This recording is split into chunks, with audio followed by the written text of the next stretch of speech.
Din is-sena il-budget qiegħed jiġi ppreżentat f'ċirkostanzi diffiċli iżjed mis-soltu. Malta hija mdawra b'ħafna instabilità finanzjarja f'pajjiżi li magħhom aħna nagħmlu l-kummerċ, f'pajjiżi li minn għandhom aħna nirċevu t-turiżmu. F'daw iċ-ċirkostanzi kien bżonn li aħna bħala gvern f'dal budget inwasslu messaġġ ta' kuraġġ, ta' serjetà lill-poplu tagħna.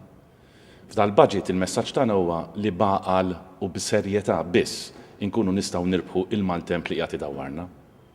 Ir-riżultati li akkwistajna fl-eluq ta' dis-sena l-2011 juru li l-politika tagħna qed tagħtina riżultati.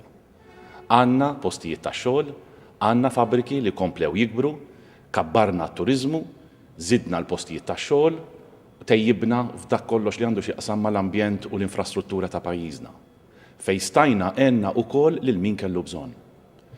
Din l-istrateġija rridu nikkonsolidawha u nagħmlu aktar b'saħħitha għas-sena d-dieħla, għax is-sena d-dieħla l-maltemp se jibqa' jfaqqa madwarna. F'dal budget għalhekk iddeċidejna li nenfasizzaw l-ewwel il-bżonn li nkomplu nkunu pajjiż li niġbdu l-investiment lejn pajjiżna.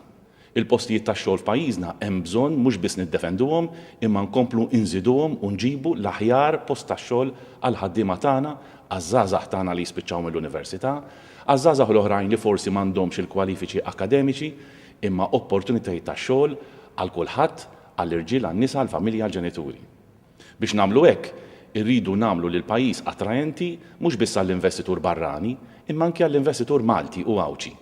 U għalhekk il-budget qed jaħseb biex jgħin lis-sidien ta' ħwienet iż-żgħar biex inħajruhom jinvestu fin-negozju tagħhom u jkomplu jkabbru u ngħinuhom ukoll jiftħu negozji ġodda.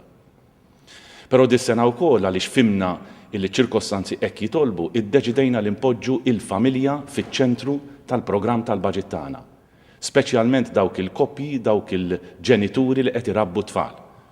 Waħda mill-miżuri l-iktar b'saħħitha u li aħna kuntenti li għamilniha hija l-miżura li għal darb'oħra qed nagħtu vantaġġ ta' taxxa lil ġenituri, il-ġenituri tal-familji Maltin. Mhux l-ewwel darba f'din il-leġislatura li naqqasna il-pis tat-taxxa fuq il-familji, din hija t-tieni darba f'din il-leġislatura u hija r-raba' darba f'dal aħħar 6 snin. Mhux hekk biss, imma se nkunu qed inżidu iċ-children's allowance il-minimu, jiġifieri l-ammont, l-inqas ammont għal tfal kollha ta' Malta u Għawdex. Mhux biss qed ngħinu l-familja fukaw fuq l-anzjani tagħna. Se jieħdu żieda tal-għoli tal-ħajja sħiħa, żgur. Però iddeċidejna li invaraw li noħorġu benefiċċju ġdid għall-anzjani tagħna li għandhom il-fuq minn 80 sena. Biex dawk l-anzjani li qegħdin jgħixu fid-dar tagħhom u mhumiex qegħdin f'residenza jirċevu benefiċċju ġdid li jgħinhom ħalli jkunu jistgħu jilqgħu għal bżonnijiet ta' kuljum u jkomplu jistgħu jgħixu fid-dar tagħhom fil-komunità u fis-soċjetà tagħhom. Qed nagħmlu wkoll miżuri kif għamilna f'kull sena dal-aħħar snin ħalli min għandu pensjonant id-dritt tal-pensjoni tas-servizz inkunu nistgħu wkoll inżidulu biċ-ċoħra ma' dik il-pensjoni.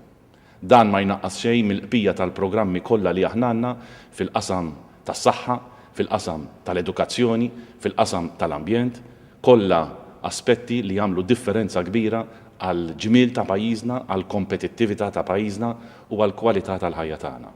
Aħna nemmnu li b'dan il-budget, b'dawn il-miżuri kollha se nkunu qegħdin verament baqal u b'serjetà niffaċċjaw l-isfidi tal-ġejjieni u nirbħuhom.